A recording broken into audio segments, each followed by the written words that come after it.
Manila, Philippines, August 14th, 1945, 2 in the morning. The bathroom mirror in the field hospital held a stranger. Yuki Hayashi had been staring at that stranger for 11 minutes. She knew the exact count because the oil lamp on the shelf above the sink flickered in rhythm with the distant generator, and she had counted each pulse the way she once counted a patient's heartbeat. Steady, clinical, detached from whatever the numbers meant. The woman in the mirror was 26 years old, though she looked older. Her cheekbones pressed sharply against skin the color of old parchment. Her hair, once thick enough to hold a regulation bun without pins, now lay flat against her skull. Her eyes had a quality she could not name, precisely something that had burned away the softness that photographs from 3 years ago still showed. In her right hand she held a small knife. Not a surgical blade, something smaller meant for a single purpose. The Imperial Japanese Army had been thorough in its instruction. When capture was imminent, a female military nurse had one obligation before the enemy could reach her. The motion itself was not complicated. She had practiced it 47 times in the past month. She knew this because she had kept count in the margins of her medical log, small tally marks disguised as notation. She had never been unable to do a thing she had practiced 47 times. She stood very still and waited for her hand to move.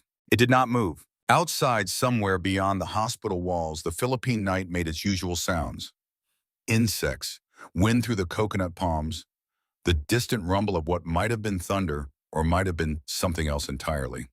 3 years of war had taught her the difference, but tonight her mind refused to sort the sounds into categories. The knife stayed in her hand stayed at her side. The stranger in the mirror watched and offered no guidance. She set the knife on the shelf beside the oil lamp, next to a bar of surgical soap worn down to a sliver, and looked at herself for one more moment.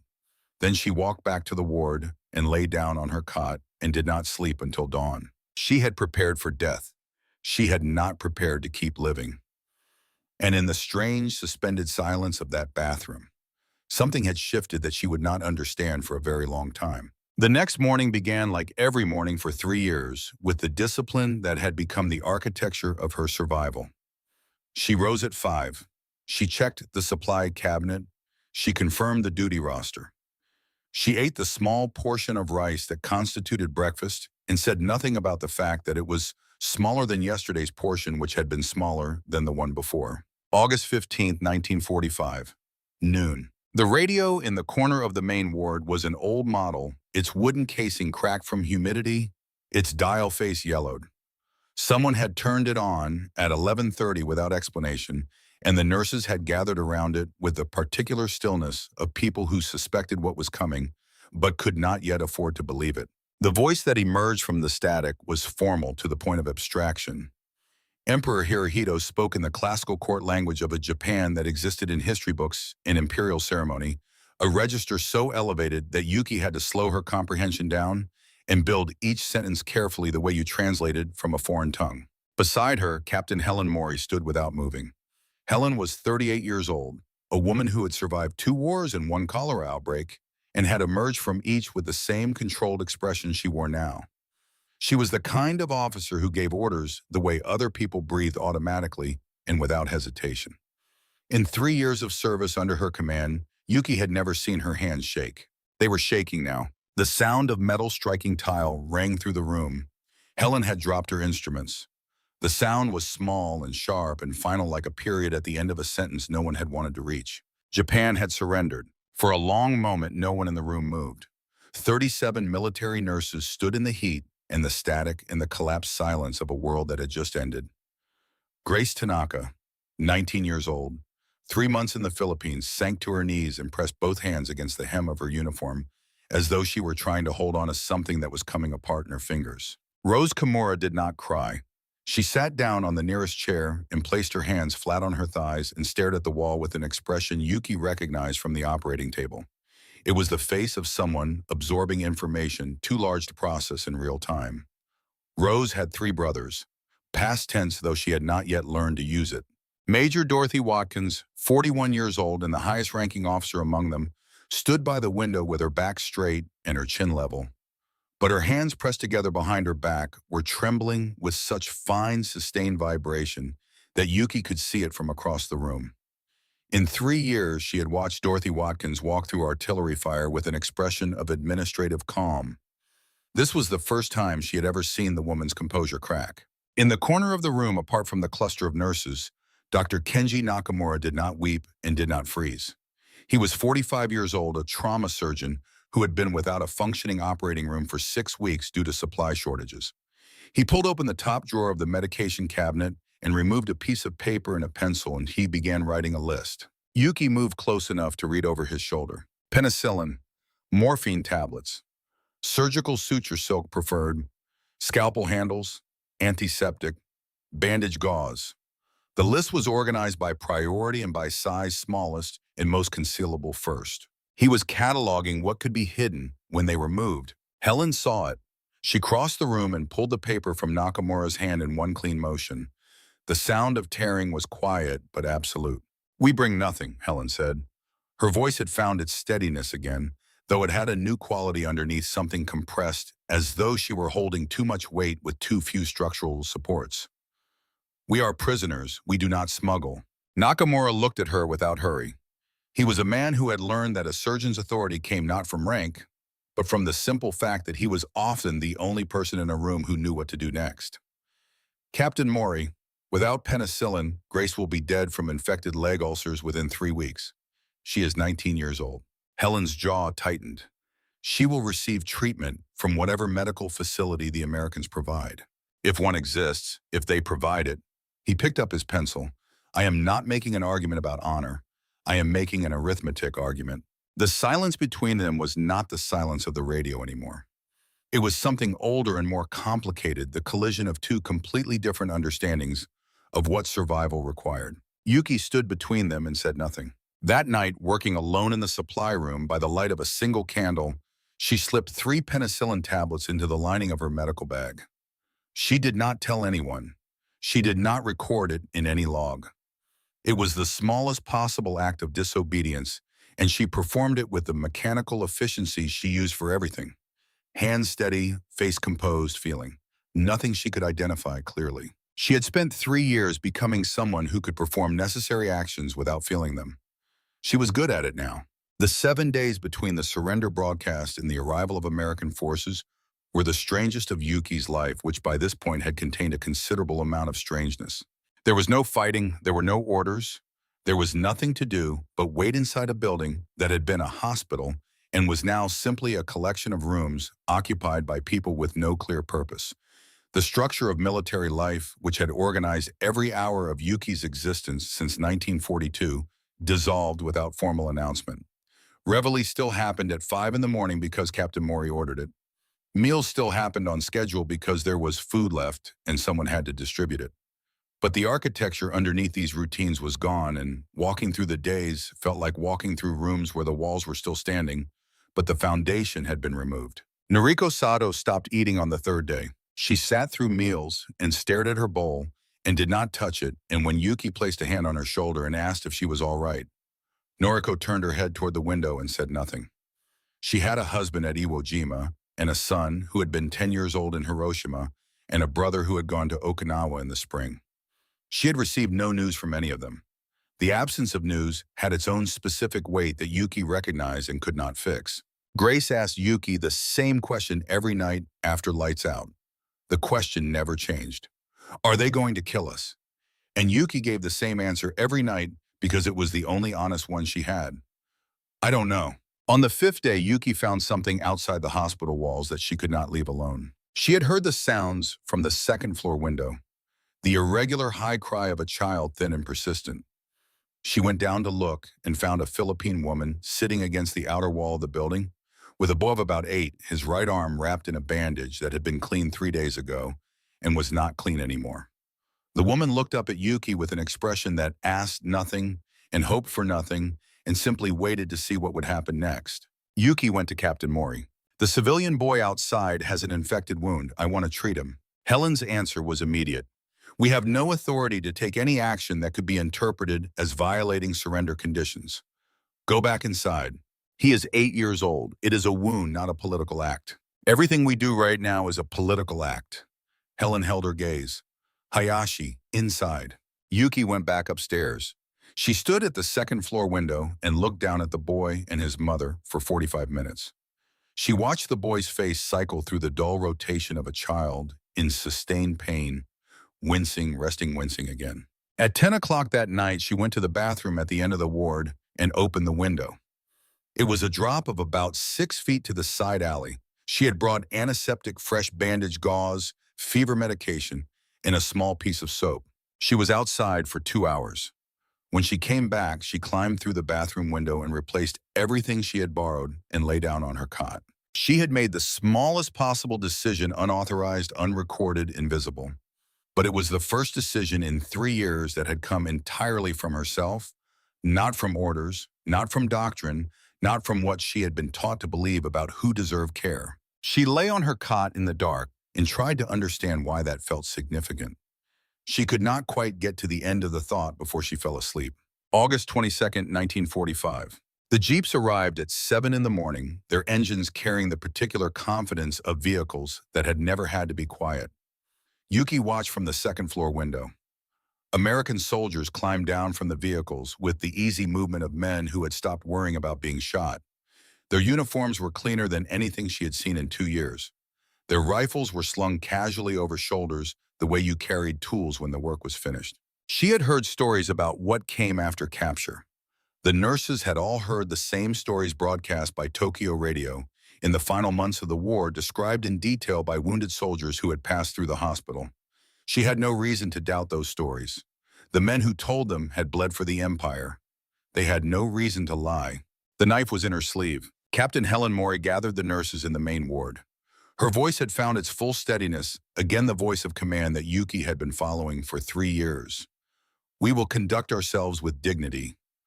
Bow when addressed, answer briefly and politely, do not provoke. She paused and her eyes moved across every face in the room, reading them the way she always read her unit before a difficult procedure. And prepare yourselves for whatever may come.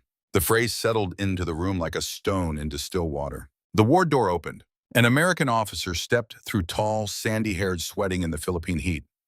His eyes swept across the line of nurses with a professional assessment that held no particular feeling, the look of someone cataloging a situation rather than experiencing it. Behind him came a second figure. This one stopped Yuki's breath for a moment she had to actively manage. The second man had a Japanese face. He was young, perhaps 24 or 25, with dark brown eyes and the kind of features that would have been entirely unremarkable in any street in Tokyo or Osaka. He wore an American uniform. He stood beside the enemy officer with the ease of a man who considered that his natural position. He was a traitor. Corporal Robert Tanaka, he said in flawless Japanese, the clean Kanto accent of someone educated in the language rather than simply born into it. I will translate for Captain Richardson. His presence moved through the room like a blade. A man with Japanese blood and Japanese face standing on the other side of this dividing line, speaking their language in the service of the people who had defeated them. Yuki felt something rise in her chest that she identified as contempt, and then felt the same discipline she applied to everything. Snap it down. This was not the moment for emotion. Emotion was a resource, and resources were to be managed. She looked at Robert Tanaka and filed him away. Then she noticed the third figure near the doorway, younger than Robert, also in an American uniform, also with a Japanese face. Private James Ito, perhaps 20 years old, standing slightly behind the others, with the posture of someone still calibrating where he fitted in a formation. His eyes moved across the line of nurses with an expression that was not contempt and was not hostility. It was something more complicated, something that looked almost like recognition. Yuki caught it, filed that away too. Robert began to translate Captain Richardson's words into Japanese. You are now prisoners of war under the Geneva Convention. You will be transported to a detention facility in the United States. There you will receive medical evaluation, food, and housing. No one is permitted to harm you. You have rights under international law. Rights, international law. Yuki looked at Helen Maury.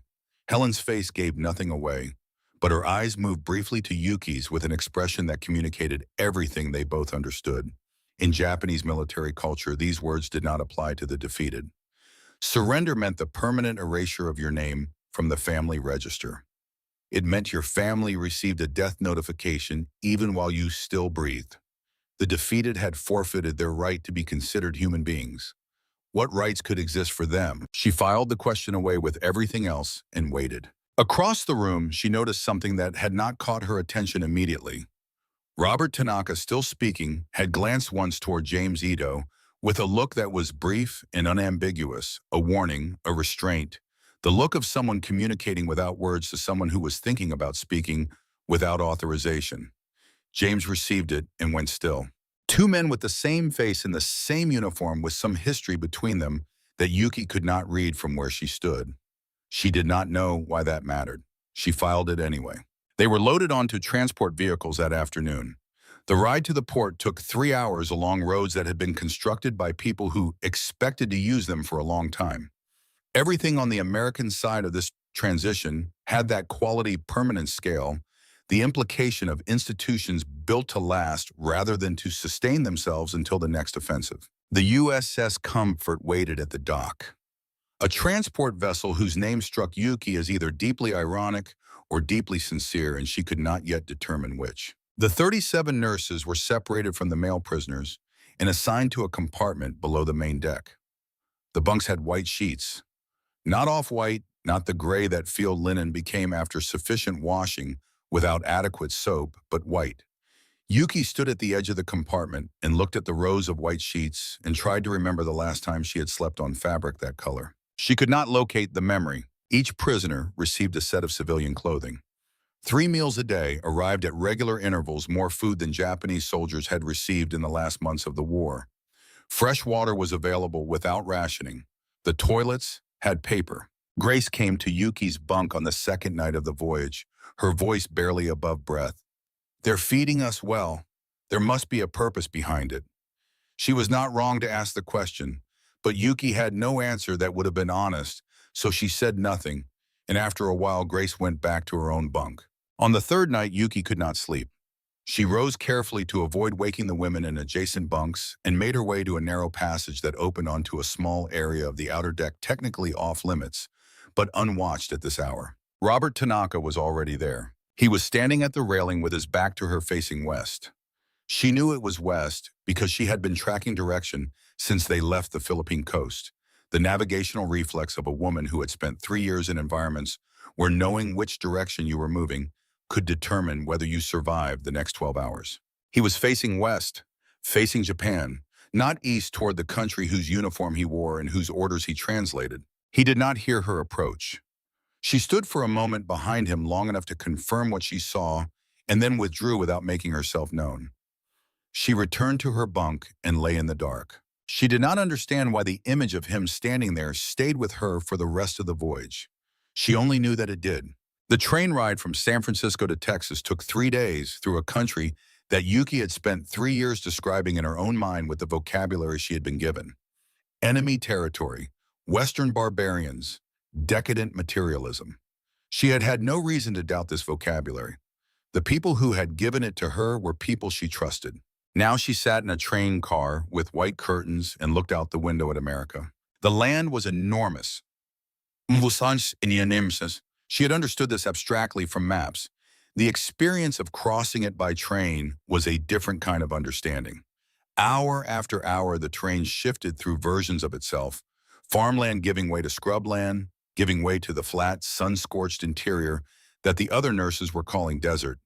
But that looked to Yuki more like a landscape that had simply decided to dispense with anything unnecessary. Small towns appeared and receded, their main streets lined with painted storefronts, automobiles on smooth roads, the infrastructure of a country that had not fought a single battle on its own soil. A question came to her the way dangerous things come quietly without announcing itself. How could we ever have thought we would win? She caught it and pressed it down hard the way she had learned to press down everything that threatened her functioning. The thought was too destabilizing. She could not afford to follow it to its conclusion. Not yet. But it did not fully disappear. It sat at the edge of her consciousness for the rest of the journey, and every mile of American highway she watched through the window added another small weight to the question she was not ready to ask. Fort Clayton sat on the outskirts of San Antonio, under a sky so large and so blue that it seemed architecturally impossible. The complex was ringed with barbed wire fence, The barracks wooden and plain, the soil the color of dried blood. Trucks carrying the prisoners stopped at the main gate. Yuki had composed a mental image of what would be waiting at this gate, assembled from everything she had been told about how the Americans handled prisoners. She was prepared for something consistent with that image. The person standing at the gate destroyed the image in the first 10 seconds. Captain Estelle Bramwell was 35 years old, and she wore her uniform with the precision of someone who understood that discipline and dignity were the same thing. She had brown hair pulled back under her cap and gray-blue eyes that moved across the line of prisoners with something Yuki spent the next several seconds trying to identify. Not pity, not contempt, not the careful neutrality of someone performing a procedure. Something warmer and more direct than any of those things. She smiled. A real smile, unguarded, the kind that reached the eyes before it reached the mouth. "Welcome to Fort Clayton," she said, and Robert translated it into Japanese. "I know you are exhausted and frightened. I want you to understand that you are safe here." Safe? Yuki held the word at arm's length and examined it. She became aware of movement at the edge of her peripheral vision and turned her head slightly. Sergeant Beatrix Fairfax was 40 years old, carrying a metal tray of supplies, moving through the space between the parked trucks with the economy of motion that came from years of working in tight spaces with hands full. She was a large-framed woman with gray eyes and the particular set of jaw that came from holding something compressed for a very long time. As she passed through the line of prisoners, she did not slow down or look away or make any theatrical gesture. The tray simply tilted, a small, controlled tilt, and 2 supply bottles rolled off the edge and landed near Yuki's feet. Sergeant Fairfax did not stop. She did not look down. She continued walking. Yuki stood very still for a moment. Then she bent and picked up the bottles and set them back on the tray of the supply orderly, walking 3 paces behind Fairfax. It was the response her hands made before her mind had a chance to issue any instructions. It was what a nurse did when something fell. Beatrix Fairfax looked back. Just once.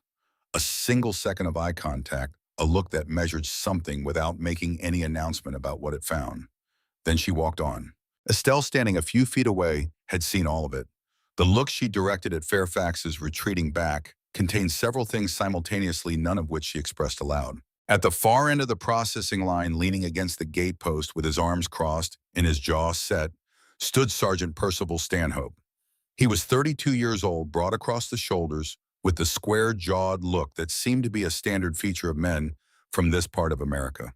He was looking at the line of Japanese prisoners with an expression that Yuki recognized from the deep interior of the war. It was not simple hatred. Hatred was a contained thing, specific in its target and bounded by logic. What Stanhope's eyes held was older and less organized than that. It was the look of a man who had something fundamental taken from him and had not yet determined what to do with the space the absence left. Estelle caught his eyes and communicated something without words. Stanhope turned away, uncrossed his arms, and walked in the other direction. Yuki watched him go. In every space she had inhabited for the past 3 years, there had always been at least one person who made no attempt to conceal what they felt about her presence. That person was always the one she trusted most, not because their feeling was right, but because it was legible. Everything Stanhope communicated with his eyes and his jaw, and his deliberate departure was information she knew how to receive. The kindness of the others frightened her. She did not have a framework for it. Stanhope, at least, was something she understood. The medical examination the following morning was conducted in a space that had been set up with the methodical competence of an institution that had done this many times before. Nurse Isadora Yarborough, 30 years old, with the calm, professional manner of someone who had learned to move efficiently through rooms full of frightened people, took Yuki's height and weight with instruments that were clean and calibrated. 41 kilograms. Isadora wrote the number down without expression. Yuki knew what it meant. In 1942, leaving Tokyo, she had weighed 56. The war had consumed 15 kilograms of muscle and fat, and something less measurable, leaving behind a body she had stopped looking at in mirrors. Dr. Xavier Pennington was thorough in a way she recognized the thoroughness of a physician whose habit of observation was stronger than any situational consideration.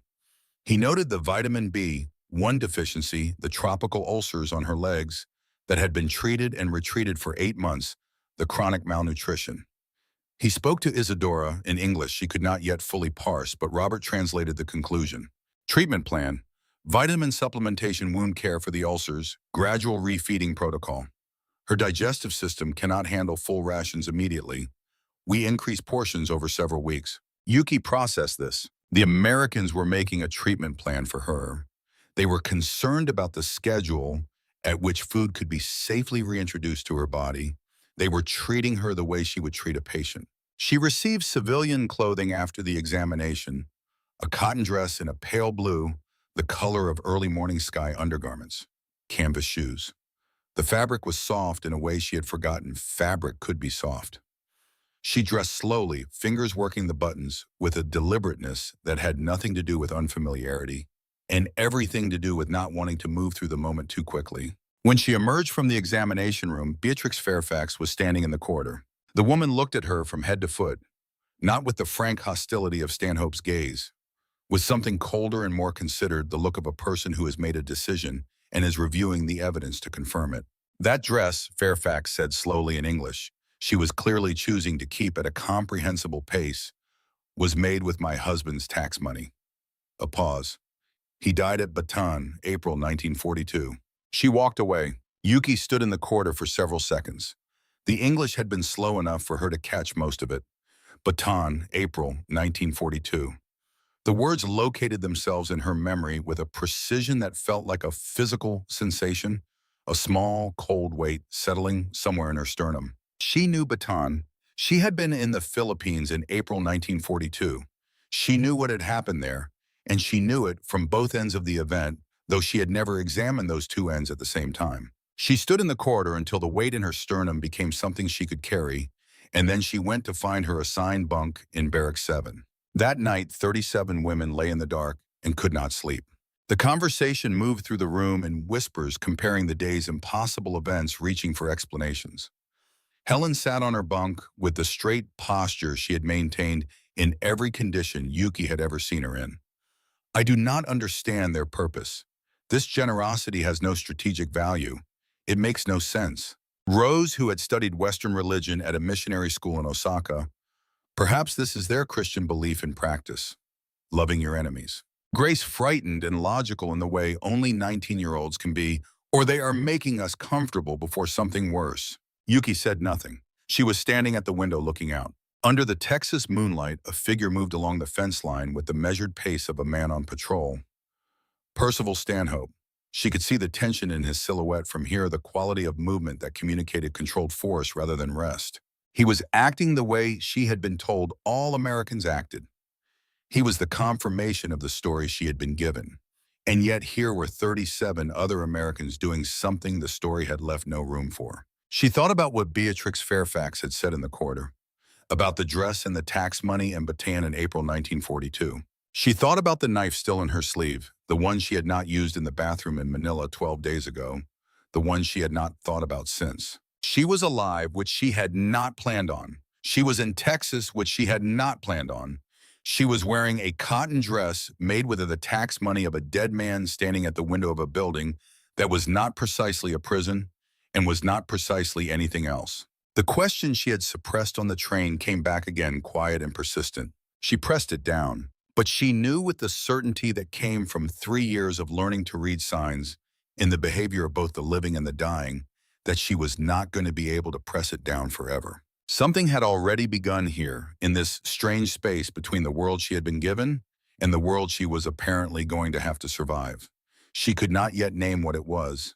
She only knew that the man on the other side of that fence with his fury she recognized and his grief she could not look at directly was part of it. And that the cotton dress against her skin was part of it. And that somewhere in the distance, a dog barked once and went quiet, and the Texas night held its enormous silence around the small, complicated collection of lives inside the wire. She returned to her bunk. She did not sleep for a long time. But for the first time since the oil lamp had flickered above the bathroom mirror in Manila, she was not thinking about the knife. The first Sunday at Fort Clayton, Yuki learned something about Americans that no amount of radio propaganda had prepared her for. They kept records of everything. Corporal Nancy Chen stood behind the supply table with a ledger the size of a textbook, her handwriting precise and unhurried, recording each transaction as though it were a matter of permanent consequence. She was 22 years old with quick dark eyes and the particular authority of someone who understood that controlling the inventory meant controlling a great deal more than the inventory. Every prisoner who approached the table gave their name and barracks number. Nancy wrote it down. Then she issued the week's supplies, one bar of ivory soap still in its paper wrapper, one small tube of toothpaste, one wooden comb. Yuki accepted her allocation and stepped aside. She turned the soap bar over in her hands. The paper wrapper was printed with neat lettering. The soap itself a pale cream color, heavier than she expected for its size. She had last touched soap like this in Tokyo in 1942, the morning she left for the port. Behind her, Rose Kimura approached the table. Rose had said almost nothing since the surrender broadcast. She had eaten what was placed in front of her and completed her assigned tasks and slept when lights went out, moving through the days with the automatic efficiency of someone who had disconnected the mechanism that converts experience into feeling. Yuki had watched this from a careful distance and said nothing because there was nothing to say yet. At the table, Nancy held out the soap bar. Rose took it with both hands. She stood there for a moment that stretched past the boundaries of what the situation formally required. She brought the bar up slowly and held it under her nose. The wrapper muffled the scent, but something came through anyway, something clean and faintly chemical and unbearably ordinary. Rose's face changed. The disconnection that had been holding everything in place simply stopped working, and underneath it was something raw and unguarded, the expression of a woman who had just touched a memory she had forgotten she still owned. "I haven't smelled soap like this since Tokyo," she said. Her voice was barely audible. "We used ash and sand, most of the time just water." The tears came without announcement, without the preparatory signals that usually preceded them. Rose did not sob.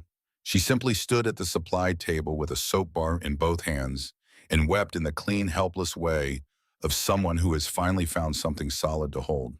Beatrix Fairfax was moving through the supply area on her way to the medical wing, a metal clipboard under her arm. She slowed when she passed the table. She looked at Rose. She looked at Nancy. Then she stopped walking entirely and said in the flat, measured tone of someone reporting a discrepancy, "We ran short on wound dressing for the recovery ward last week. American patients." She let the observation sit for a moment. "Soap allotment for the prisoner barracks came through complete." Nancy's face did not change expression. She continued writing in her ledger, but a faint color had risen above her collar. Estelle Bramwell was standing near the supply room entrance reviewing a requisition form. She looked up. She looked at Fairfax. The look communicated nothing publicly and everything privately. Fairfax held it for exactly the length of time required to make her point, then continued toward the medical wing without further comment. Yuki, watching from the side of the room, cataloged all of it. She had spent 3 years in environments where the space between what people said and what they meant was a survival variable. The exchange between Estelle and Fairfax had a shape she recognized: two people with a disagreement that had been there before today and would be there after today, managed rather than resolved. It told her something she filed carefully. The American side was not a single thing. There were Estelle Bramwells and there were Beatrix Fairfaxes, and they were operating in the same building under the same institutional framework and arriving at different conclusions about what that framework required. She was still working out what to do with this information when the following morning arrived. September 17th, 1945. The bathhouse was a long, low building at the western end of the compound, and Yuki walked toward it in the early morning light with the particular controlled calm of someone managing a fear they have decided not to name aloud. She had said nothing to Grace and nothing to Rose, who were assigned to later time slots. She had simply dressed and walked. The building's interior was neither what she had feared nor what she would have imagined. 2 rows of curtained shower stalls ran the length of the space, separated by a central aisle. Sinks lined the far wall with mirrors above them. Overhead water pipes ran in both directions from a central heating unit that produced a low, steady sound from somewhere beneath the floor. Estelle was waiting inside with Lieutenant Prudence Whitmore, who would serve as the attending officer for the women's bathing schedule. Prudence was 28 years old with red hair that achieved its regulation bun only by ignoring several strands that had other intentions. She had a quality of attention that Yuki had noticed in the classroom context, and noticed again now: the ability to be fully present in a room without pressing her presence on anyone. Estelle opened the faucet on the nearest shower stall. Water came out cold, then shifted, then released steam into the cool morning air. Hot water is available from 6 in the morning until 10 at night, she said, and Robert translated from the doorway. We ask 10 minutes per person to manage the boiler load, but you may bathe every day. She opened a cabinet on the far wall. Inside, arranged in 2 even rows, were bars of ivory soap identical to the ones distributed the day before. 1 bar per week, replaced on Sundays. Shampoo is distributed monthly. Yuki's appointment was 11 o'clock. When her time came, Prudence was sitting in the outer waiting area with a book open in her lap. She looked up. "Take your time," she said, and left it at that. The curtain closed behind Yuki. She undressed with a precise economy she applied to every physical task, folding each garment on the small bench in the order she would need to replace them. The habit was so thoroughly ingrained that it required no thought at all, which meant her mind was entirely available for everything else. She stood before the 2 knobs, red, blue. She turned the red one. The water came out cold along the overhead pipe, and then after a delay that felt longer than it probably was, shifted. Warm, warmer, then genuinely hot, a quality of heat she had not felt on her skin from water since she could not clearly remember when. When the first full stream hit her shoulders, Yuki stopped moving. The sensation was too large to process in the ordinary way. After 3 years of cold water, when water was available of sand and leaves, when it was not of soap that was a surgical room luxury and not a personal one, the feeling of sustained heat on her skin from clean water was something her body received and her mind could not immediately categorize. She stood motionless for a period she would later be unable to measure. Then she unwrapped the soap. She worked it between her palms. White foam formed between her fingers, and a scent rose with the steam, clean and mild, and carrying something underneath it that was not chemical, something that lived in the intersection of smell and memory. The memory arrived without permission. Tokyo, 1939. The wooden bathtub in her parents' house in the Shinjuku district, the one with the iron heating element that her father had installed himself and was disproportionately proud of. Her mother, Yoshiko Hayashi, sitting on the low stool beside the tub, her fingers working through Yuki's hair, with the particular patience she brought to tasks she considered important. A folk song, low and unhurried, about cherry blossoms and spring rain. Yuki had been 20 years old 4 months from the entrance examination for nursing school, certain that the future was a territory she had already mapped. Her parents were still healthy in that memory. Her father still had his practice. The word war had not yet attached itself to anything real. Yuki's legs stopped working. She slid down the wall of the shower stall until she was sitting on the tile floor with her back against the cold partition and the water still running over her, hot and steady, filling the small space with steam that obscured everything beyond arm's length. The soap was in her hand. She held it.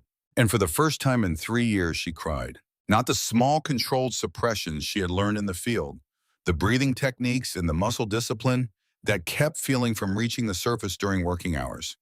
This was something that started below all of that, below the discipline and the 3 years of practiced numbness, something that had apparently been waiting for the precise combination of hot water and the smell of clean soap and the memory of her mother's hands. She wept for the young soldiers who had died on her operating table, calling for people she could not bring them. She wept for Rose's 3 brothers and for Noriko's son, who had been 10 years old. She wept for the field hospital in Manila and for the children outside its walls and for every decision she had made or failed to make in the spaces between orders.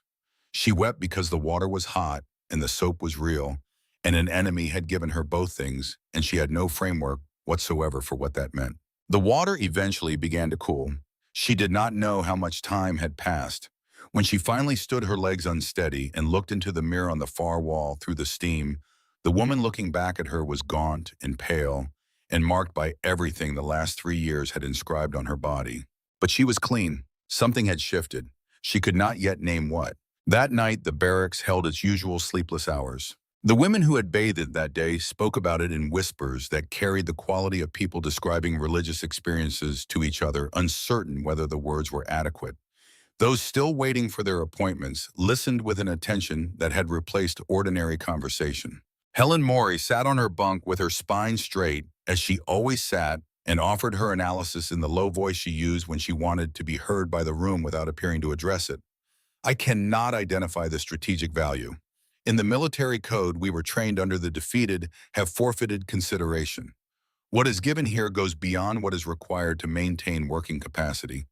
It does not follow a logic I recognize. From the adjacent partition, Kenji Nakamura's voice came through the thin wall. He had been assigned to the men's medical barracks, but the construction of Fort Clayton made certain conversations carry farther than intended. That is because it does not follow a military logic, Captain. It follows an industrial one.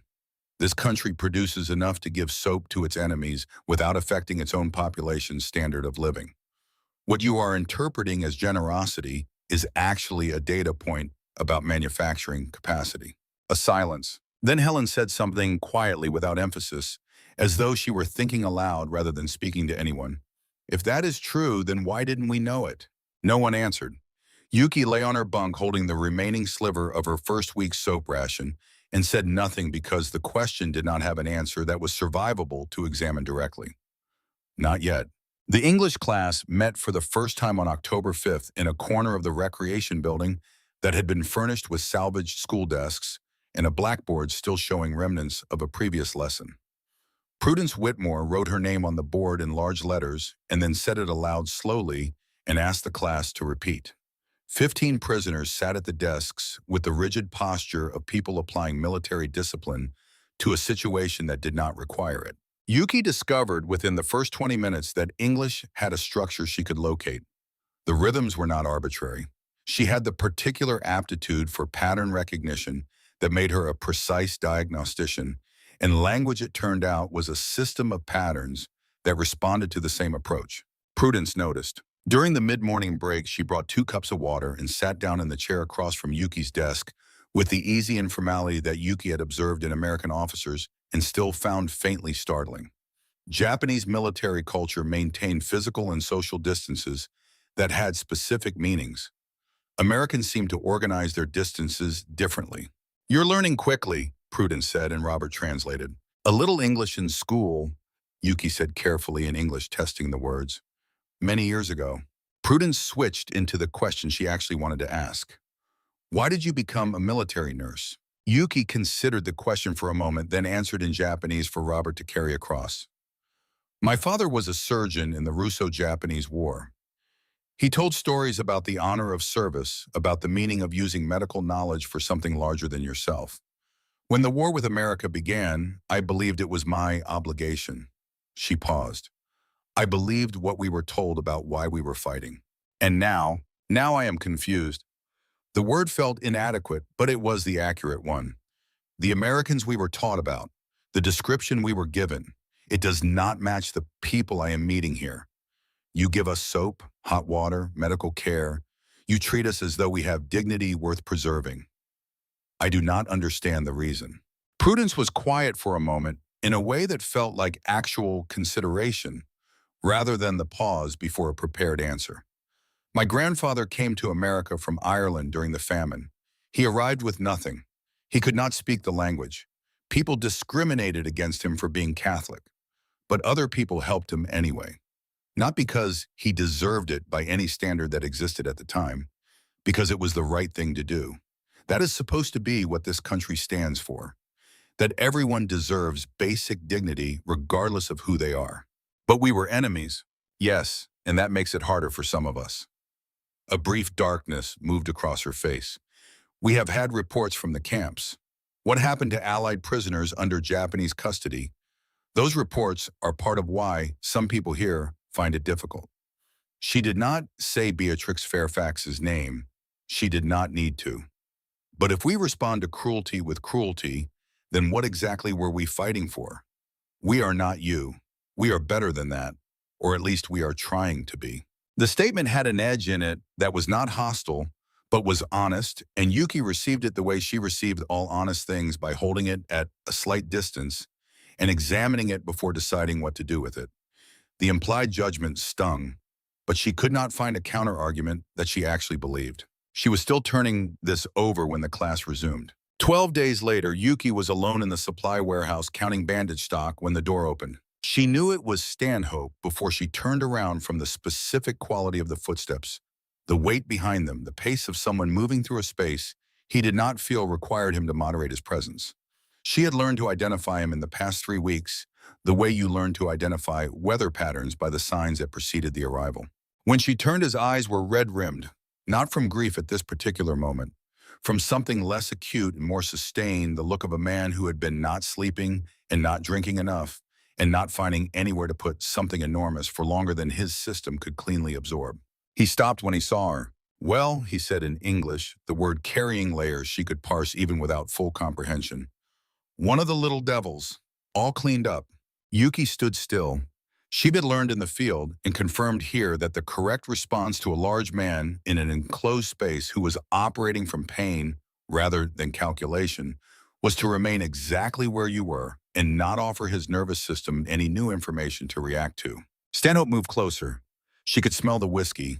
He was close enough that she would have taken a step back in any ordinary social situation.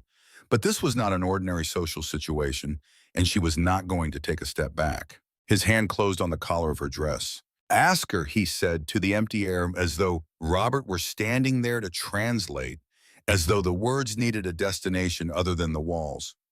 "Ask what her people did to my brother. Ask how much soap our prisoners got in their camps." The warehouse door opened.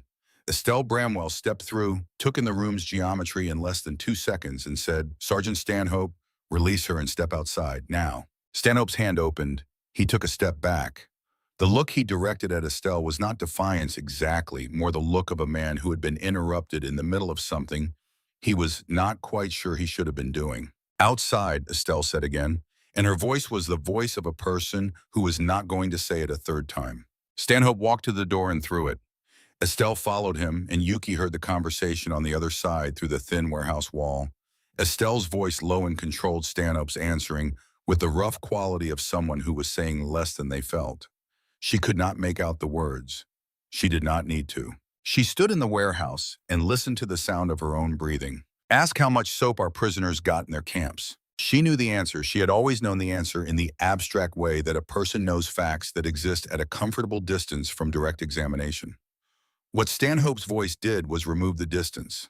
In the field hospital near Manila, wounded Japanese soldiers had told her stories about Allied prisoners. She had treated those soldiers and heard those stories and accepted them as the necessary context of war. She had never stood in the space between those stories and the other side of them, never tried to construct the view from the other direction. She was constructing it now here in the warehouse, and it felt like pressing on a wound that had been closed for 3 years without being cleaned. The following week, Prudence came to English class with a stack of documents that changed the temperature of the room when she set them on the table. "Today we are not doing grammar," she said, and Robert translated.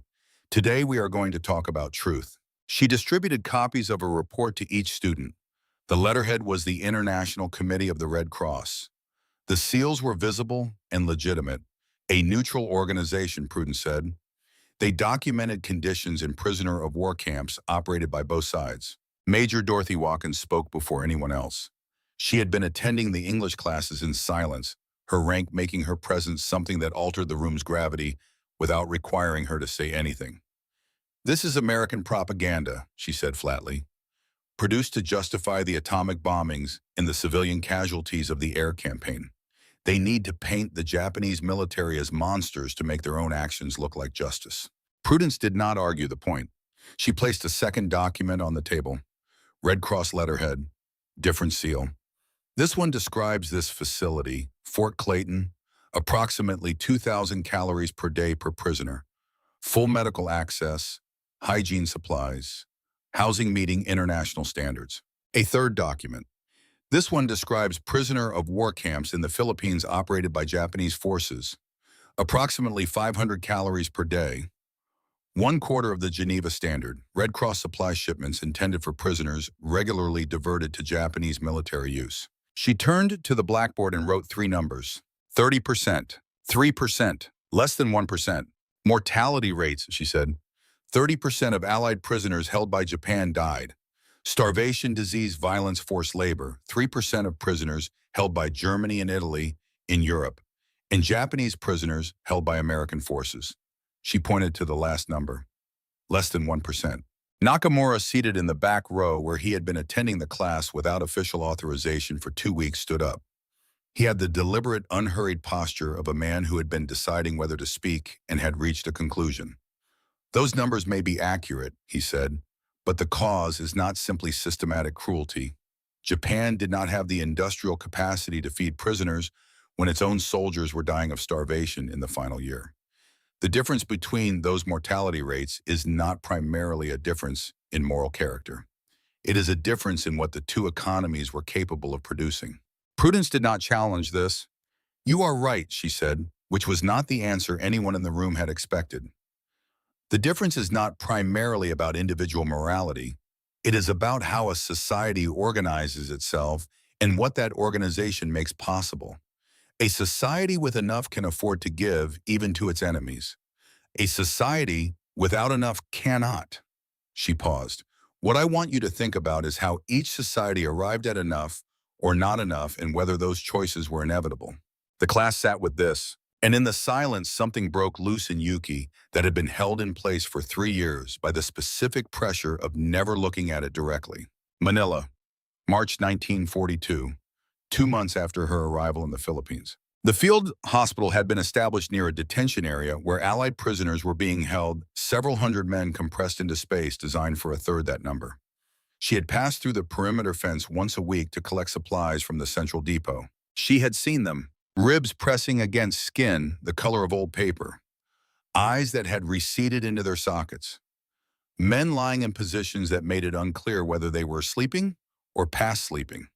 A Japanese guard had kicked a man who was reaching through the fence to catch rainwater in a cup, and the man had fallen and not gotten up, and Yuki had stood 20 feet away and watched this, and then continued to the supply depot to collect her gauze and morphine, and walked back to the hospital where the Emperor's soldiers waited to be treated. She had asked her commanding officer that evening why the prisoners were not receiving medical attention. "They surrendered," he had said with the tone of someone explaining something self-evident to someone slow. "They are no longer human. You treat the Emperor's soldiers. The livestock in the cage is not your concern." She had accepted this. She had told herself the resources were limited. She had told herself she had no authority. She had told herself she was one junior nurse with no power to alter what the institution had decided. But she had accepted it. April 1942. A new group of prisoners arrived after the Bataan surrender, transported on foot over the kind of distance that killed people who were already half dead. One of them had hair the color of fire, vivid even at this distance, vivid even against everything else that was happening. May 1942, she was ordered into the camp to administer vaccinations to Japanese officers stationed there. She had her medical bag, and in her medical bag were fever medications well in excess of what the day's mission required. She had packed them without consciously deciding to the way hands sometimes performed actions ahead of the mind's authorization. Walking through the detention area to reach the officers' quarters, she saw the red-haired man in the corner of the far enclosure, lying on the ground. The fever was visible from 20 feet in the way high fevers make themselves visible, the particular quality of stillness that was not rest. She looked around. The guards at the gate were gathered in conversation. She moved to the fence. She crouched, appearing to examine something on the ground. Soyeon. Her hand went through the gap between the wooden slats. The fever medication and a small water bottle passed through. The man opened his eyes. They were blue, a shade that did not fit its context, a color that belonged to a different landscape. He looked at her for a moment. He nodded once, barely perceptibly. She stood and walked to the officers' quarters and administered the vaccinations and returned to the hospital without looking back. 2 days later, one of the orderlies mentioned in passing that the red-haired prisoner in the far enclosure had died overnight. Malaria by that point in its final stage. She had tried. It had not been enough. She had buried this fact so thoroughly under so many layers of the next 3 years that it had ceased to exist as a memory and had become instead a kind of texture in the background of everything, something she moved through without examining. Until those 3 numbers on a blackboard in Texas pulled it back into the light. Yuki sat in the English classroom and felt something that was not quite the shame she had named in the supply warehouse after Stanhope's question. This was older and larger. This was the specific weight of a thing you knew and looked away from, not because you did not understand it, but because understanding it was incompatible with continuing to function. She had understood it. She had looked away. She had continued to function.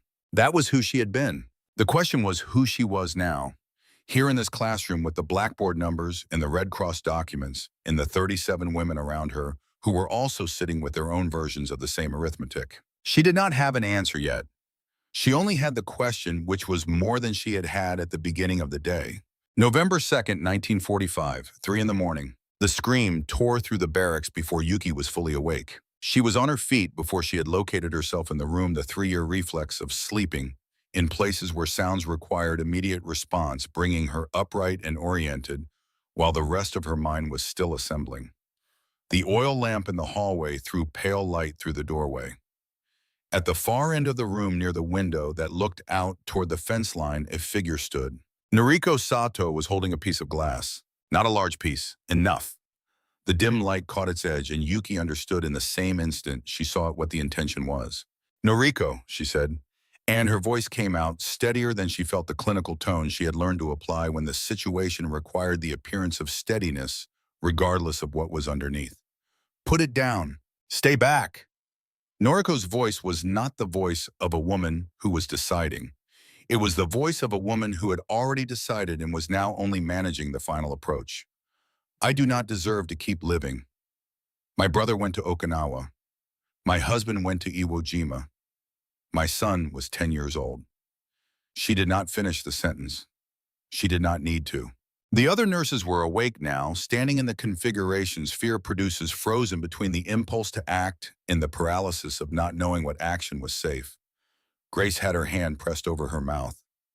Rose stood at the edge of her bunk with her arms at her sides. Yuki took 2 steps forward and stopped, 3 feet between them, close enough to reach Noriko if something shifted far enough not to force a reaction. She was opening her mouth to speak when she heard footsteps in the corridor. Beatrix Fairfax appeared in the doorway. She was on her overnight shift in the medical wing at the far end of the corridor, and she had heard the scream the same way Yuki had heard it, the deep, instinctive response of a woman trained to distinguish the sounds that required her from the sounds that did not. Fairfax took in the room. Her eyes settled on Noriko, on the glass. She did not reach for anything. She did not look toward Yuki or anyone else for consultation. She walked to the center of the room and sat down on the floor. Not beside Noriko, not beside Yuki. In the middle, equidistant from everyone, the way you sat when you were not performing authority and were not performing helplessness, and were simply placing your body in a space as an act of presence. She put her hands on her thighs. She looked at Noriko directly.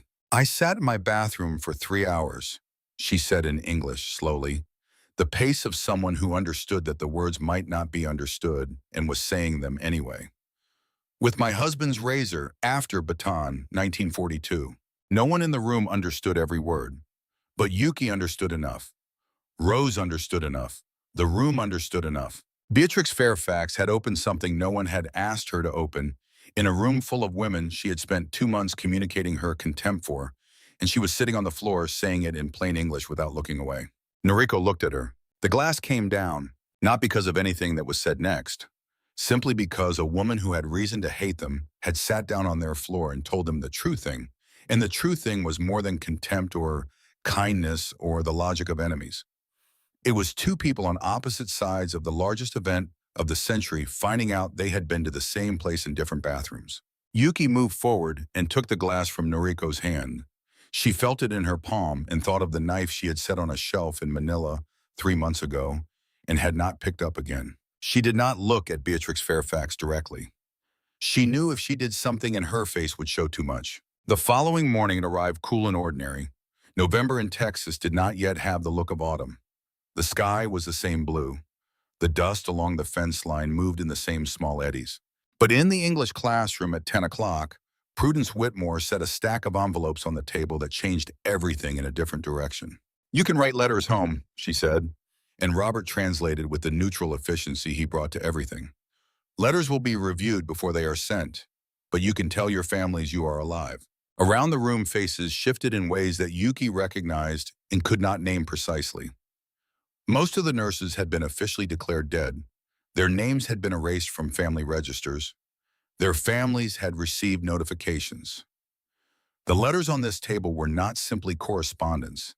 They were the first information in months that the people in this room still existed. Yuki was still processing the weight of this when she heard the sound. A small sound, Prudence reaching into her jacket pocket for something, and in the process dislodging something else. A photograph, the ordinary wallet-sized kind, fell to the floor. Prudence picked it up. She looked at it for a moment before tucking it away, the automatic look of someone who has looked at the same image so many times that the looking itself has become reflex. But the moment was long enough. The man in the photograph had hair the color of fire. He was young, perhaps 23 or 24, in an American military uniform, smiling the way people smiled in photographs taken before they understood what was coming. He had Prudence's jaw and Prudence's eyes and Prudence's coloring, the unmistakable signature of people who came from the same place. "My brother," Prudence said quietly, not to the class, almost to herself. "Finnegan, he was captured in the Philippines in 1942. He died at a camp called Cabanatuan in 1943. The room tilted. Cabanatuan. The word went through Yuki like a current, not metaphorically, literally a physical sensation that started somewhere in her sternum and moved outward to her hands and left them cold. Cabanatuan, the camp adjacent to the field hospital where she had been stationed in 1942. The camp she had walked through once a week to collect supplies. The camp where she had seen the men with their ribs showing and had looked away. The camp where in May of 1942, she had crouched at a fence and pushed fever medication and a water bottle through a gap in the wood to a man with red hair and blue eyes who had looked at her once and nodded and been dead 2 days later. "Are you all right?" Prudence was looking at her. "You have gone pale." Yuki could not speak. She was doing the arithmetic that her mind had begun performing without authorization, assembling the variables with the clinical precision she brought to diagnostics, matching the description against the photograph, matching the timing against the timeline. Red hair, blue eyes, the Philippines, 1942, Cabanatuan. The man she had tried to save with a single fever pill and a bottle of water. The man whose face she had buried so thoroughly that she had almost stopped believing he had existed. Finnegan Whitmore. She sat at the desk with the blank paper in front of her and the envelope she had been about to address to her parents in Tokyo, and she thought about the photograph, and she thought about the fence, and she thought about the woman sitting 12 feet away who had spent 3 years hating the Japanese military for what it had done to her brother. And she sat with the possibility, not yet confirmed, not yet anything she could speak aloud, that she might have been the last person to show Finnegan Whitmore a single act of human kindness before he died, and that it had not been enough, and that his sister was sitting 12 feet away teaching her English. She did not write the letter. She sat with a blank paper until the class ended and the room emptied around her, and she was the last one left. The blank paper stayed on the desk in the English classroom for 17 days. Yuki had taken it with her when the others left, folded it once and placed it inside her medical bag, and carried it back to Barracks 7 without explanation. She took it out each night after lights out and set it on the small shelf above her bunk and looked at it in the dark. She did not write on it. She was not yet ready to write on it. The letter home and the photograph of Finnegan Whitmore and the arithmetic she could not stop running were tangled together in a way she needed to separate before she could put words on paper. She continued attending class. She continued collecting her weekly supplies. She continued bathing every morning at her assigned time, and the routine of it, which had undone her completely on the first day, became something else now, the 10 minutes under the warm water, a space she used for thinking rather than for feeling. The feeling had happened. She had used it up on the floor of the shower stall in September, and what remained was something quieter and more durable. She was watching Prudence Whitmore with a new attention that she worked to keep from showing. Prudence moved through her days with a quality of deliberate lightness that Yuki had initially read as personality and was now beginning to read as discipline. The red hair always slightly escaping its regulation bun. The easy way she pulled a chair to someone else's level rather than standing above them. The particular patience in the classroom that never thinned even when comprehension was slow. All of it was real. And underneath all of it was something that Yuki now understood was being actively managed, a grief that had not been resolved and was not going to be resolved, that Prudence had simply decided not to let govern her behavior. Yuki recognized the method. She had been using a version of it herself for 3 years. The difference was that Prudence was using it in the service of kindness toward people she had reason to hate, and Yuki had used it in the service of not examining things she had reason to examine. This distinction pressed on her with increasing weight through the last days of November. On the 30th, she made a decision. Not to confess, not yet. First to know with as much certainty as the available evidence permitted. She had been trained to confirm a diagnosis before delivering it, and she could not walk into that conversation carrying only probability. She went to the recreation room the following morning and found the stack of American newspapers rotated through the common areas on a roughly weekly basis. Over the following 10 days, she assembled a timeline from newspaper accounts of the Baton campaign, cross-referenced against her own medical record precision, memory of dates. She checked the description, red hair approximate age location timeline. The date of death did not fully align. The man she had tried to help in May 1942 died within days of her intervention. Prudence had said Finnegan died in 1943. Either the man in May was someone else, and Finnegan died later of a separate cause, or the records were imprecise. She could not resolve it. What she could resolve was simpler and heavier. She had been at Cabanatuan. She had walked past dying men on orders she had disagreed with and had not contested. She had made one small covert gesture that may or may not have reached Prudence's brother. These facts were true regardless of whether the identification was certain. She understood sitting with this on December 6th that what she owed Prudence was not a confirmed answer. What she owed her was the truth about what had happened, including everything uncertain. December 7th, 1945. Estelle organized a ceremony in the recreation hall for the 4th anniversary of Pearl Harbor. A map of the Pacific Theater hung on the wall. American staff and Japanese prisoners occupied the room in the arrangement they had settled into over the past 3 months, not integrated, but no longer aggressively separated. 4 years ago today, the war began for America, Estelle said, and Robert translated. I do not want to look back at it with anger. I want to look at what we are going to build from what is left. The ceremony was brief. No long speeches, no accusations, an acknowledgement that a great deal had happened and that a great deal remained.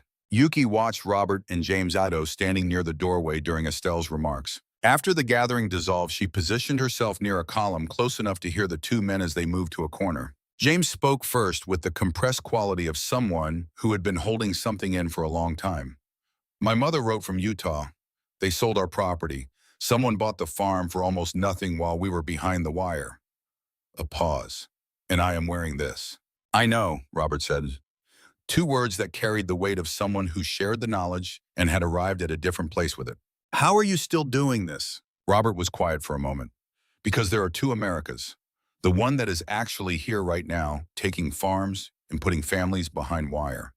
And the one in the documents.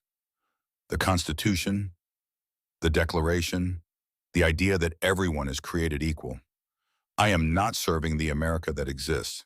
I am trying to hold the America that is supposed to exist to what it said it was. That is idealism. Yes, Robert said, it is the only thing I have left that is mine. James looked at him for a long moment and said nothing.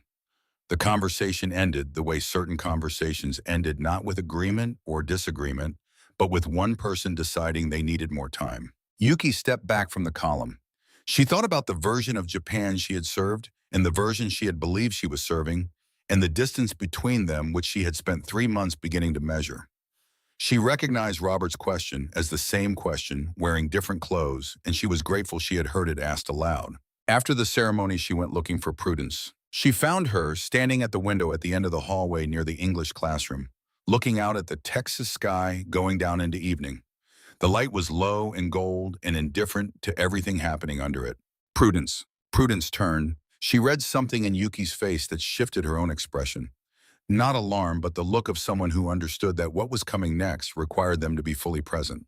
I need to tell you something about Finnegan. The name landed in the space between them. What do you know about Finnegan? Prudence's voice was careful, a structure built around something fragile. Yuki told her. She told it the way she had learned to deliver difficult diagnoses with precision and without embellishment. She described her assignment near Cabanatuan. She described what she had seen and what she had been ordered not to do and what she had chosen not to do. She described the man with red hair and the fever in May of 1942 and the covert act of minimal assistance and the death 2 days later. She described the discrepancy in the dates that meant she could not be certain the man had been Finnegan. I do not know for certain, she said, but the description, the timeline, I think it may have been him. And whether it was him specifically or not, I was there. I saw what was happening. I did not do enough. I had reasons and I had orders, and I used them, and men died in that compound from things I could have treated, and I walked past them. She stopped. She waited. She had prepared herself for anger, the withdrawal, the end of the only real friendship she had made in this place. Prudence stood at the window for a long time without speaking. The Texas evening deepened around them. From somewhere in the compound, the dinner bell rang, and no one moved. Then Prudence crossed the space between them and put her arms around Yuki. Yuki stood very still inside this for a moment, her hands at her sides. "You tried," Prudence said. Her voice was against Yuki's shoulder. Not the composed voice of the classroom, but something much older and more tired. In a system designed to make that impossible, you still tried to do the right thing. It was not enough. The words came out without control. One pill through a fence is not enough. Walking past those men every week and doing nothing because I had been told to do nothing is not something one pill through a fence makes all right. "No," Prudence said. "It does not. But that is not yours alone. That belongs to everything that built that situation. The system, the orders, the war. You were one person inside all of that." Yuki's composure came apart then. Not explosively, but with the quality of something that had been held under a significant pressure for a very long time, finally finding the pressure removed. 3 years of it, more than 3 years, all the way back to a bathroom in Manila, where she had stood with a knife and could not make her hand move. All of it released now here inside the arms of an enemy who had more reason than almost anyone to withhold this. "I hated Japanese people for 3 years," Prudence said eventually when the worst of it had passed. She pulled back enough to look at Yuki directly. Her eyes were wet, and she did not try to conceal it. "When I understood how Finnegan died, I wanted revenge. I wanted every person responsible to suffer the way he suffered. And then I came here. I watched you work through this language like it owed you something. I watched you talk Noriko down from the edge. And I started to understand that the people I hated were not the thing I had made them into. They were people inside a machine." "We were told the same about you," Yuki said, "that Americans were barbarians, that you had no honor. I had no reason to doubt it. The people who told me were people I trusted." "Finnegan would have understood that," Prudence said. "He was the kind of person who always tried to find the system behind the individual action. He would have seen what you did at that fence and understood what it cost you." "It did not cost me enough." Prudence looked at her steadily. "You gave my brother water when he was thirsty. You gave him medicine when no one else would. You put yourself at risk to give him one moment of being treated as a person in a place built to strip that away. I do not need to forgive you, Yuki. What I need to say to you is thank you." This was not what Yuki had prepared for. She had no structure to receive this one. She found that she had nothing left to say, so she said nothing, and Prudence held her while the Texas evening went all the way to dark. The following day, Estelle called Yuki into her office. It was a small room with a metal desk and 2 chairs and a window that looked toward the western fence line. Estelle did not begin with the administrative files set to one side. "I heard what happened last night," she said. "How are you?" "Different," Yuki said because it was the accurate word. Estelle nodded as though different was a satisfactory answer. "I want to say something to you before you leave here. Japan is going to need to rebuild, not just infrastructure, everything. The administrative systems, the medical systems, the way institutions relate to the people inside them. The people who will matter most in that process are not the people who never questioned anything. They are the people who saw two different ways of organizing a society and had to work out the distance between them. I am a junior nurse, a woman. I have no authority to rebuild anything." "Neither did I until the war made nurses essential," Estelle said. "Crises create openings for people who did not have them before. You have seen both sides of this from the inside. That is a perspective that will be genuinely rare." At that moment, Nakamura knocked on the open door frame. Estelle gestured him in. He stood with his hands in his pockets, the posture of a man who had decided to say something and was not going to dress it up. "I was listening," he said to neither of them in particular. "There was a surgeon at the hospital in Singapore. He was providing penicillin to British prisoners without authorization. He was discovered and executed in 1944. He looked at Yuki. "You are not the only one who tried and failed to do enough, but you are one of the ones who survived to be in this room. That is not a small thing. What you witnessed, what you did, and what you did not do, all of it is history. Do not let it die with you." Tell it accurately, Nakamura said. The good and the bad, both. He left without waiting for a response. Yuki returned to the barracks and took the blank letter paper from her medical bag. She sat down on her bunk and wrote slowly in Japanese, choosing each word for precision. Beloved father and mother, I am writing to tell you that I am alive. I am in America in a detention facility in Texas. I received medical care, adequate food and treatment I did not expect. I cannot describe in detail what I have experienced here, but I want you to know that I have changed. The world I believed in has collapsed. From its ruins, I am learning to see things I was not able to see before. The Americans are not what we were taught. They have grief. They have anger.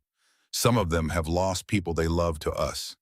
But they also have people who believe that even enemies deserve to be treated as human beings. I do not know what the future holds. I know that I want to live to see it, and I want to contribute to building a different Japan. Your daughter, Yuki. She sealed the envelope. She lay down on her bunk with her hands on her stomach and looked at the ceiling. From outside, the sounds of the compound came through the wall, voices, the distant clank of supply of vehicles, the wind moving through the fence line. She was alive. She had not planned on it, but for the first time since Manila, she was beginning to think that living was not simply the condition of not having died, that it might be a direction. 3 days before the first repatriation transport, Yuki found Stanhope at the western fence. He was alone in the mid-morning light, leaning against the post with his arms crossed, looking at the flat horizon that Texas offered without interruption in every direction. Sergeant Stanhope. He turned. The expression that crossed his face when he recognized her was the complicated thing it had always been. Not the raw fury of the warehouse encounter, something that had cooled since then, into something more bearable and in some ways harder to look at. Grief that has stopped being acute but has not become anything else yet. He did not walk away. I am going home soon, Yuki said in English that was not fluent but was adequate. Before I go, I want you to know I am sorry about your brother, about Danny, about everyone. Sorry does not bring Danny back. I know, nothing does. She held his gaze. But I want you to know that some of us tried, not enough, never enough, but we tried. Stanhope said nothing for a moment. His jaw worked. He looked out at the horizon, then back at her. He reached into his breast pocket and produced a photograph she recognized immediately by the way he held it. The way people hold things they have looked at so many times, that looking has become a form of keeping. 2 men, clearly brothers, in front of what looked like a farmhouse in the summer, both smiling. Danny believed in the good in people, Stanhope said. His voice had dropped into a register that was not angry, just tired in the specific way of someone carrying something very heavy over a very long distance. He would have been embarrassed watching me these past few months. He would have wanted me to try harder. He looked at her, and for the first time in 5 months, the fire in his eyes was not burning. It was not gone. It would not be gone, she thought, not in this conversation or perhaps in this lifetime. But it had banked down to something that could exist alongside other things. Go home, he said. Build something better. Yuki bowed. The full formal Japanese bow, deep, and held the bow you gave when words were insufficient. When she straightened, Stanhope had already turned back to the horizon. But she had seen his face in the moment before he turned, and what she had observed was not forgiveness exactly. It was something smaller and more real, the first centimeter of a very long journey. She was almost back to the barracks when she heard her name. Beatrix Fairfax was standing in the corridor outside the medical supply room with her clipboard under her arm and an expression that Yuki had not seen on her before, not the cold assessment of the early weeks and not the stunned openness of the night Noriko held the glass. Something that existed between those two things, something that had not been there when they first met and was there now. Fairfax held out her hand. In her palm was a small medal on a worn ribbon. Military issue, the medal dulled from handling. On the back, Yuki could read Arthur Fairfax, Bataan, 1942. He would not have wanted me to keep holding on to this, Fairfax said. Her voice was without decoration, a factual statement about a man she had known. I have been holding on too long. Yuki looked at the medal. She looked at Fairfax. She understood that she was not being offered forgiveness, not precisely. What she was being offered was the honest acknowledgement that grief and anger and the possibility of moving through them could exist in the same person at the same time, and that a person could choose day by day and with great difficulty which one to act from. She accepted the medal with both hands. Beatrix Fairfax turned and walked back into the supply room. She did not look back. She did not need to. March 17th, 1946. Yuki woke in Barracks 7 for the last time at 5 in the morning. She bathed at 6, the water temperature. She now regulated without looking at the knobs. The soap diminished to its final days, but still sufficient for one last use. She dressed. She folded the civilian dress that had been her clothing for 6 months and placed it on the bunk for whoever used this space next. She changed into the plain travel clothing issued for the repatriation journey and stood in the center of the room for a moment. The room was already in motion around her. 36 other women performing the same ritual of departure, packing what there was to pack, which was not much, saying the things that needed to be said before the opportunity closed. Helen Morey found her near the door. Helen had not substantially changed in 6 months, the same controlled posture, the same economical movement. But something had shifted in the space behind her eyes. "You were right about the penicillin," Helen said. It was not an apology. It was a recalibration, the acknowledgement of a person who had examined the evidence and updated their position. For Helen, this was the equivalent of a confession. Yuki nodded. "You kept us alive. The structure kept us alive. Both things were necessary." Helen nodded once and moved away, which was everything she could offer and was sufficient. Estelle gathered the 37 of them in the yard for the last time. "You survived the war. You survived captivity. What comes next is harder in some ways because it requires you to choose who to be rather than simply to endure. Japan is going to need what you have learned. Not the English, though, that will help. The understanding of what is possible when a society is built differently." Rose Kimura was standing beside Yuki. She was not the same person she had been in August, the woman who had sat in a chair and stared at the wall. She was not healed. Nobody standing in that yard was healed. But she was present in a way she had not been at the beginning, which was something. The trucks were waiting. Prudence found Yuki at the edge of the group. They stood facing each other. 6 months between the morning at the gate in Manila and this morning in Texas, and the distance between those 2 points was not measurable in any unit Yuki had been trained to use. "Thank you," Yuki said, "for everything." "Do not thank me," Prudence said. "Remember it, tell it." She reached into her jacket and produced a small package wrapped in brown paper. Yuki unwrapped it slowly. Inside was a bar of ivory soap, new still in its paper wrapper. "So you remember Prudence said that there are other ways, that kindness between people who have been enemies is not weakness and is not naivety. It is the hardest thing there is, and it is possible." Yuki held the soap bar in both hands. She could not speak. Prudence embraced her, and Yuki felt the full weight of what had happened here press into her one more time, and she accepted the weight because it was hers now, and she intended to carry it somewhere. "Finnegan would have been proud to know you," Prudence said. "I am proud to know you." Yuki climbed into the truck. The engine started. Through the canvas flap, she watched the compound reduce itself to its component shapes, and then to an impression, and then to nothing, as the flat Texas highway absorbed the distance. In her jacket pocket, the soap bar was small and solid and real. San Antonio, Texas, 1996. The military cemetery at Fort Sam Houston was laid out with the precision of an institution that understood that the dead deserved organization even after the urgency had passed. Rows of white headstones in the late afternoon light of October.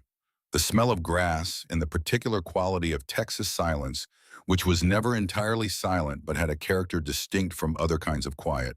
Dr. Yuki Hayashi was 77 years old. Her hair had gone white somewhere in her 50s and stayed there. She walked with the deliberateness that came from a hip that had been replaced 6 years earlier, and a body that had decided to negotiate rather than simply comply. She carried a cherry blossom branch that was not in season, and that she had obtained through means she had not explained to her granddaughter. The headstone read Prudence Whitmore, 1917 to 1994. Lieutenant Army Nurse Corps. Compassion knows no borders. Yuki had written the phrase herself and sent it to Prudence's surviving family after the death notification reached her in Tokyo. She did not know if they would use it. They had. She placed the cherry blossom branch against the base of the stone and stood with her hands at her sides. "I told it," she said to the headstone and to Prudence and to whoever was supposed to receive such things. "I wrote the book, 3 editions. I taught at the university for 22 years. I told every class the story of Fort Clayton, about Estelle and Stanhope and Robert Tanaka and the young woman who sat on the floor in the middle of the night. I told them about you. She paused. I never stopped. Behind her, she heard of footsteps on the path. Her granddaughter, 26 years old, currently completing her residency in internal medicine in Osaka. She had insisted on coming, which was the characteristic of her granddaughter that Yuki found most recognizable. Grandmother, are you ready? One moment. She reached into her coat pocket. The silk wrapping was small enough that it fit in her closed hand, and she had been carrying it across the Pacific and through the customs process, and through the rental car, and through the cemetery's stone entrance without opening it. She unwrapped it now with the deliberateness that the object had always required. The soap bar was 50 years old. It had dried and contracted and turned the color of old ivory, its edges rounded by time rather than use. The paper wrapper was long gone. It was a small, hard thing that looked like an artifact from somewhere else, which it was. She set it on the flat top of the headstone next to the cherry blossom branch. This belongs here, she said, with you. You gave it to me so I would remember. I remembered. It has done its work. She stood very still for a moment. The Texas light of late afternoon moved across the rows of white stones and touched the dried soap bar and made it glow faintly in a way that was not dramatic and was not intended to mean anything and meant something anyway. Her granddaughter came to stand beside her. She was looking at the headstone with the expression of someone trying to connect a story she had heard her entire life to the physical location where part of it had happened. She was the one who taught you English, she said. She was the one who taught me several things. English was the smallest of them. They stood together for a moment. Then Yuki took her granddaughter's arm, the practical arm-taking of a 77-year-old woman with a replaced hip and a long walk back to the car, and they began to move toward the cemetery gate. The late afternoon went on behind them, unhurried and enormous, the way Texas afternoons had always been. The white headstones held their rows in the light. On one of them, a dried bar of soap rested against a name carved into granite, and the wind that moved through the grounds of Fort Sam Houston carried nothing in particular and touched everything equally the way wind did, the way time did, the way certain kinds of grace move through the world without asking permission. Such a small thing, such a simple, extraordinary, impossible thing, and it had changed everything.